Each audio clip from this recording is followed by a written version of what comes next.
चेहरों पे मुस्कान सजी है हो, चेहरों पे मुस्कान सजी है, सच्ची हंसी कोई नहीं हंसता। हर दिल में है रब बसता, हर दिल में है रब बसता, हर दिल में है रब बसता, हर दिल में है रब बसता। स्वागत है आप सभी लोगों का अपने YouTube channel intelligent mathematics classes में। आज हम 10th का मैथ शुरू कर रहे हैं एकदम पहला एक्सरसाइज से, जिसका नाम है वास्तविक संख्याएं, रियल नंबर्स। तो वास्तविक संख्याएं चैप्टर के अंतर्गत आज हम लोग यूक्लिड विभाजन प्रमेय से संबंधित क्वेश्चन को सॉल्व करेंगे। तो चलिए एक बार थोड़ा सा बोल दूं मैं यूक्लिड विभाजन प्रमेय के बारे में। a बराबर बी क्यू प्लस आर, यही है यूक्लिड विभाजन प्रमेय। मतलब इसमें a क्या होता है? भाज्य होता है, जिसमें हम किसी संख्या से भाग देते। तो b से भाग देते हैं, q भागफल आता है, r शेषफल आता है। तो यूक्लिड साहब ने कहा कि यदि a में b से भाग दिया जाए और भागफल q आता है, शेषफल r आता है, तो a b q r में एक संबंध होता है। वो संबंध होता है a बराबर बी क्यू प्लस आर। संबंध क्या होता है? a बराबर बी क्यू प्लस आर। यहां पर a को कहा गया है भाज्य, b को कहा गया है भाजक, q को कहा गया है भागफल और r को कहा गया है शेषफल। तो चलिए इस यूक्लिड विभाजन प्रमेय का प्रयोग हम लोग HCF ज्ञात करने में करते हैं, हाईएस्ट कॉमन फैक्टर। ठीक है, HCF का पूरा नाम होता है H से हाईएस्ट, C से कॉमन, F से फैक्टर, हाईएस्ट कॉमन फैक्टर। निम्नलिखित संख्याओं का HCF ज्ञात करने के लिए यूक्लिड विभाजन एल्गोरिथ्म का प्रयोग कीजिए। दो संख्या दिया गया है 135 और 225। ठीक है, चलिए 135 और 225 दो संख्याएं दी गई है और इसका HCF ज्ञात करना है, हाईएस्ट कॉमन फैक्टर, महत्तम समापवर्तक निकालना हम लोगों को। तो चलिए यहाँ 135 और 225 में आप बताइए कि कौन बड़ी है? तो जवाब है 225 बड़ी है। तो यहाँ लिख दिया गया है कि यहाँ 225 बड़ी है किससे? 135 से। तो जो बड़ी संख्या होगी ना वह a के भूमिका पर आएगा और जो छोटी संख्या होगी ना वो b का भूमिका पर आएगा। मतलब बड़ी संख्या a का रोल अदा करेगा, छोटी संख्या b का रोल अदा करेगा। तो चलिए छोटी संख्या से बड़ी संख्या में भाग दीजिए, क्योंकि यूक्लिड विभाजन एल्गोरिथ्म मतलब विभाजन का मतलब भाग देना होता है। तो इस यूक्लिड विभाजन एल्गोरिथ्म में हम लोग भाग देते हैं, किससे? छोटी वाली संख्या से बड़ी वाली संख्या में भाग देते हैं। चलिए तो आप 10वां क्लास में पढ़ते हैं तो भाग तो आता ही आप लोगों को, लेकिन अब सिलेबस में आए हैं तो चलिए हम भाग दे देते हैं। 135 से 225 में भाग लगाना है तो 135 दूना 270 और ये तो 225 ही है, दो बार भाग नहीं लग रहा है। तो चलिए एक बार तो लग ही जाएगा। 135 से एक बार लगाए 225 में तो 135 हुआ। घटा दीजिए, 5 में 5 घट के 0, 2 में से 3 नहीं घटेगा तो एक पैंचा ले लीजिएगा तब 12, और 12 में से 3 घटेगा तो 9, और इधर तो 1 बचा, 1 में से 1 घट गया तो ये 0 हो गया। चलिए तो ये हो गया। अब 135 से 90 कम है तो भाग नहीं लगेगा।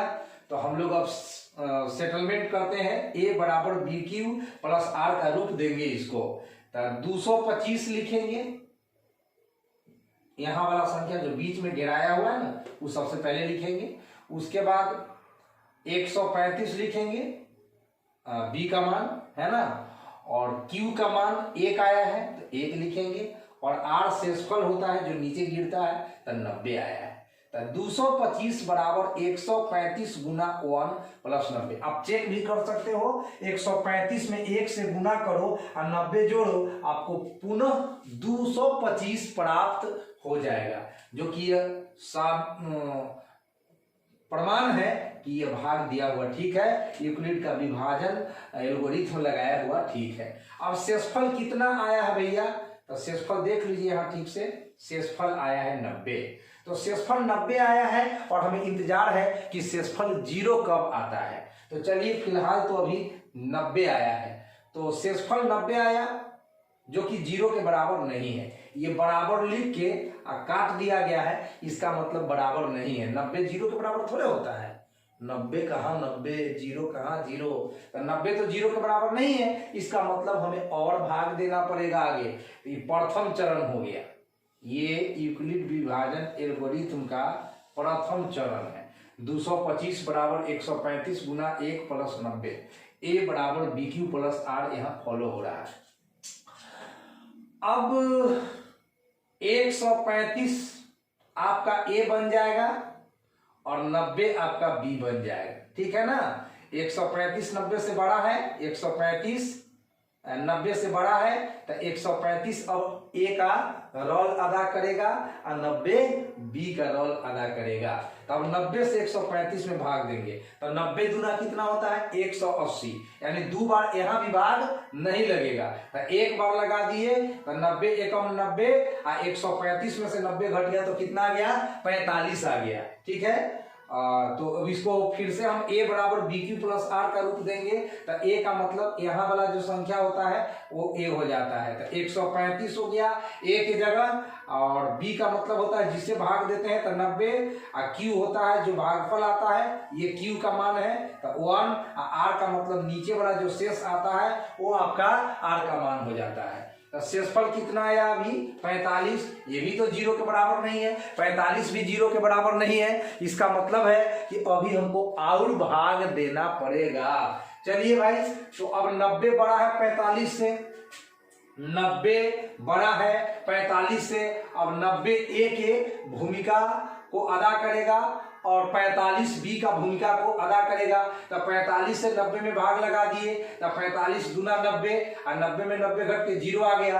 अब हमने कहा था कि हमें 0 का इंतजार रहेगा कि भाग देते चलिए, और जब शेषफल 0 आ जाएगा, जब शेषफल 0 आ जाएगा उस समय का जो भाजक होगा, जब शेषफल 0 आएगा, जब शेषफल 0 आएगा उस समय का जो भाजक होगा, उस समय का जो भाजक होगा वही होगा HCF, हाईएस्ट कॉमन फैक्टर, महत्तम समापवर्तक। तो शेषफल 0 आ गया तो HCF 135, 225, 135 और 225 का जो HCF हुआ वो हो गया 45। अब दूसरा क्वेश्चन में आइए, 196 और 38,220 का हमें यूक्लिड विभाजन एल्गोरिथम का प्रयोग करते हुए इसका भी निकालना है महत्तम समापवर्तक। तो चलिए 196 से हम, चूंकि 38,220 बड़ा है 196 से, तो ये ए का रोल अदा करेगा, ये बी का रोल अदा करेगा, यानी 196 से 38,220 को हम लोग क्या करेंगे भाग देंगे। चलिए तो भाग लगाते हैं, 196 से एक बार लगाएंगे 382 में, चूंकि 2 बार में ज्यादा हो जाता है, ठीक ना, 2 बार में 196 गुना 2 करिएगा तो कितना आ जाएगा 6 दूना 12, हासिल 1, 9 दूना 18, 19, हासिल 1, 1 दूना 2, 1 3, देखिए 392 आ जाएगा। यहाँ 382 ही है, इसीलिए भाग कितना बार लगाएंगे, एक बार लगाएंगे। तो एक बार लगा दिए 382 में तो 196 हुआ, 382 में 196 घटा तो घटा लीजिए, 12 में से 6 घटेगा, चूंकि 2 में से 6 नहीं घटेगा तो एक पंचा लेंगे, 12 में से 6 घटेगा 6, यहाँ बचा 7, 17 में से 9 घटा 8, यहाँ 2 में से घटा 1, 186। अब ऊपर से हम 2 उतारे, अब 196 से 9 बार लगाए तो आप 196 में 9 से गुना कर लीजिएगा, आपको 1764 आ जाएगा। 1862 में से 1764 घटा दीजिए तो आपको 98 आएगा, और 0 ऊपर से लेके आए यहाँ 980 हो गया। अब 196 से 5 बार लगाइएगा तो 980 आ जाएगा। यानी कि यहाँ एक ही बार में आपका शेषफल 0 आ गया, एक ही बार भाग देना पड़ा, यानी यूक्लिड का जो विभाजन एल्गोरिथम है वो एक ही चरण में समाप्त हो गया। तो 38,220 जो है उसको हम लिखेंगे भाज्य बराबर भाजक गुना भागफल प्लस शेष, भाज्य बराबर भाजक गुना भागफल प्लस शेष।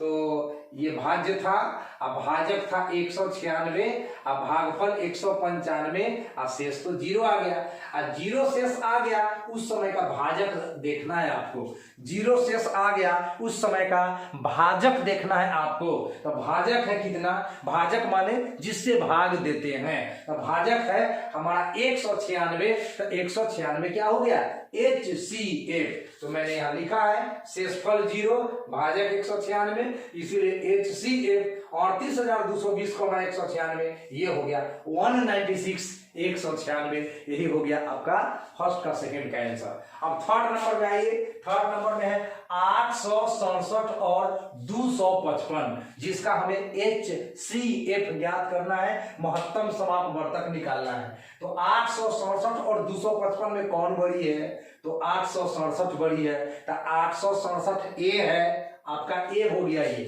867 आपका क्या हो गया, ए हो गया, और 255 आपका बी हो गया, है ना। तो चलिए भैया 255 से 867 में भाग लगाइए, 3 बार में लगा, 200 तिहाई 600, 50 तिहाई 150, 750, 5 तिहाई 15, तो 765। तो 255 तिहाई 765, 867 में 765 घटा दिए 102, 102 255 से कम है, तो शेषफल आया 102, which is not equal to 0, शेष 0 नहीं आया, 102 आया है। तो अभी ये आपका महत्तम समापवर्तक नहीं होगा, तो दूसरे चरण में जाएगा ये। तो 867 बराबर 255 गुना 3 प्लस 102, भाज्य बराबर भाजक गुना भागफल प्लस शेष। चलिए ए बराबर बी क्यू प्लस आर हो गया। अब 255 हो जाएगा ए का मान, ए का मान हो जाएगा, 102 हो जाएगा बी का मान। तो 255 102 से बड़ा है, तो बड़ा है तो हम 102 से 255 को भाग लगाएंगे, तो 102 को दो बार लगाएंगे, तो 255 के नीचे आएगा 204, 102 दुना 204। अब 255 में 204 घटाएंगे तो 51 आएगा, 51 102 से कम है, तो शेषफल इस पर 51 आया, फिर 0 के बराबर नहीं है, तो अब सजा लीजिए ए बराबर बी क्यू प्लस आर, यही हो गया ए बराबर बी क्यू प्लस आर। तो आपको ये देखना है कि प्लस के बाद 0 कखनी आ जाता है, जखनी प्लस के बाद 0 आ जाएगा उस समय का भाजक HCF हो जाएगा। तो अभी तो 51 आया शेषफल, तो अभी 102 इसका HCF नहीं है, तो 102 तो 51 से बड़ा है, बिल्कुल बड़ा है, तो अब 51 से हम 102 को भाग देंगे, इस 51 से इस 102 को भाग देंगे, तब तक भाग देते रहेंगे, तब तक भाग देते रहेंगे जब तक शेष 0 ना जाए, जब तक r का वैल्यू 0 न हो जाए। तो चलिए 51 से 102 में भाग लगाइए, तो 51 दूना 102 कट गया। इस बार शेषफल देख लीजिए, इंतजार था 0 का और शेषफल 0 आ चुका है, तो शेषफल 0 आ गया। उस समय का भाजक कौन है, उस समय का भाजक है 51, इसलिए HCF 867,255 this is equal to 51, यानी कि 51 इसका HCF हो गया। तो ये था फर्स्ट क्वेश्चन आपका वास्तविक संख्या चैप्टर के अंतर्गत, जो कि यूक्लिड के विभाजन एल्गोरिथम से संबंधित था।